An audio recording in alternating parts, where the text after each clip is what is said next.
Om. This video is on Karma Yoga, which is the yoga of action. The dichotomy between spiritual knowledge, jnana, and action, karma, is very prominent in the Bhagavad Gita. And jnana is regarded in the Bhagavad Gita as in some ways superior to action, but actually they are both necessary parts on the spiritual path for most people. According to the sage Abhinavagupta, only actions which are performed by somebody who is already established in self-knowledge are not instrumental in binding.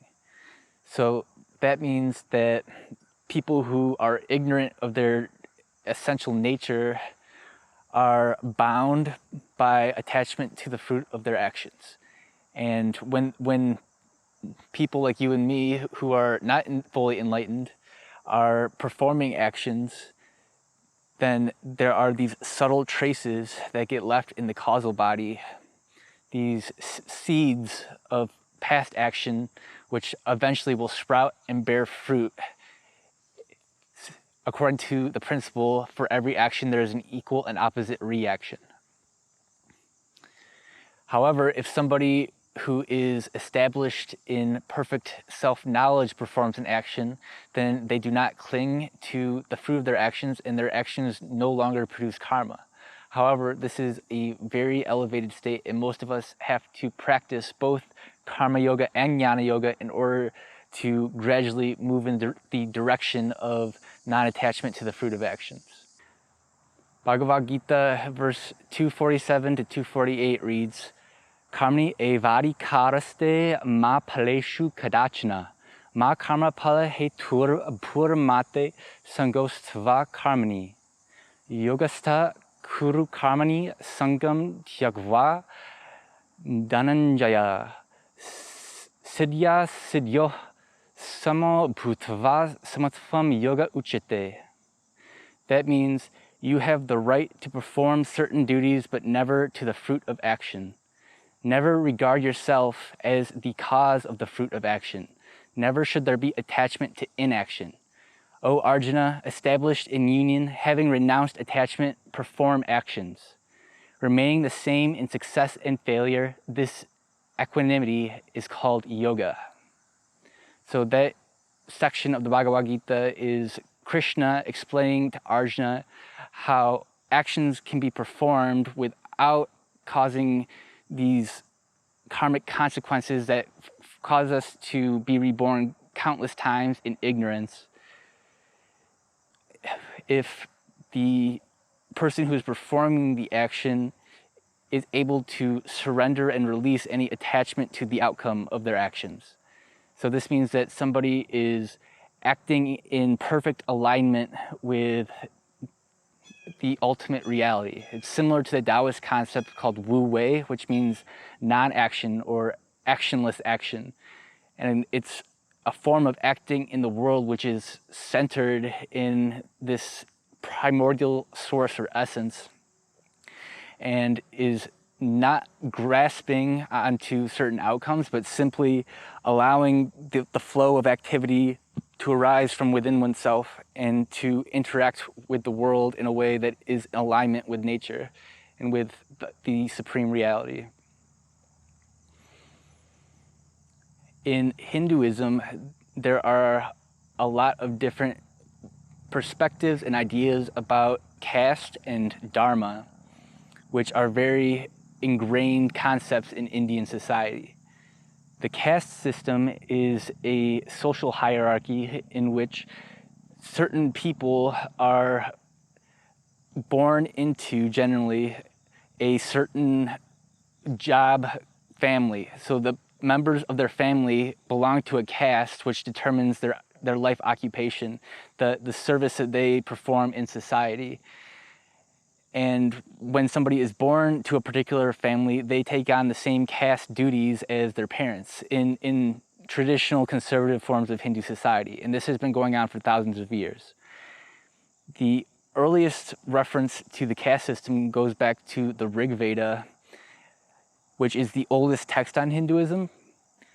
But there are certain scholars who think that the specific section that mentions the castes was a later interpolation that was added to the Rig Veda by members of the priestly caste, perhaps, and may not have truly represented the original text based on the language that was used and other factors like that that seem to indicate that it could have come into the Rig Veda at a later date. In addition, the verse in the Rig Veda, while it mentions the castes, has no mention of anything having to do with hereditary caste, which is where somebody is born into the caste and they can't switch to a different caste once they've been born. And basically, based on their family, their whole life can be determined just by that. An alternative view, a view which I personally consider to be more true to my life experience and to my spiritual ideals, is that people have innate tendencies and karmic proclivities which create a particular path for them in a particular lifetime, which they are especially well suited to follow, and which, if they do follow that path without attachment to the fruit of their actions, can help to facilitate their spiritual liberation. So that inborn set of proclivities that a particular person has is called their dharma. This word dharma can mean a lot of different things, including religion, law, and caste duty, basically. And in the Bhagavad Gita, Arjuna is a warrior. He's a kshatriya, which is one of the four main castes in Hinduism.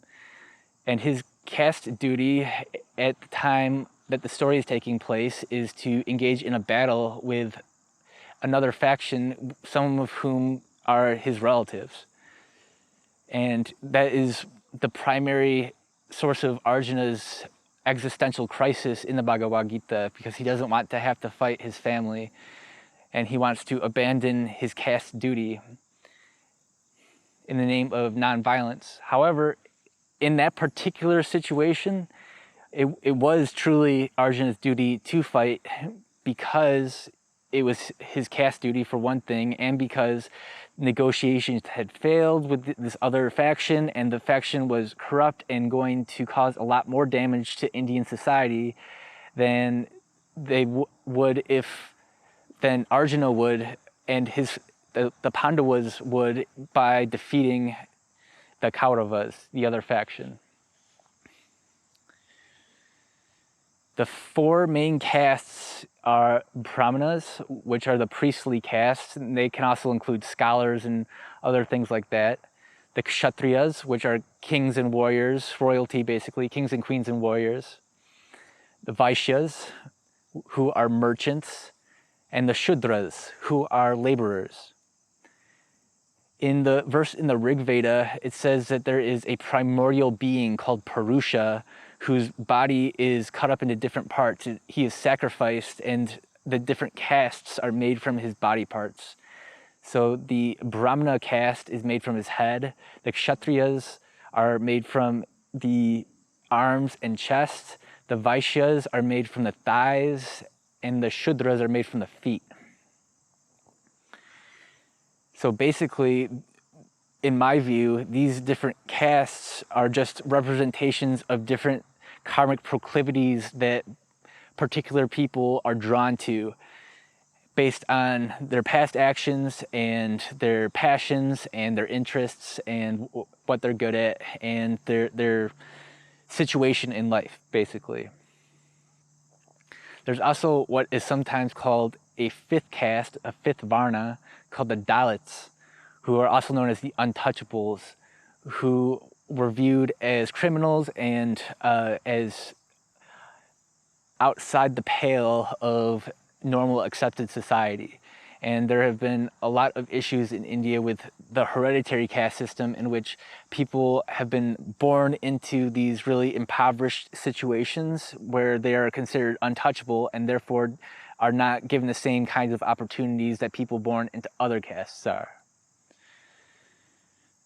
So based on the Bhagavad Gita, which says that a Brahmana an elephant, a cow, a dog, and a dog eater are all equal, these kinds of social inequities are actually going against the principles laid out in the scriptures of Hinduism.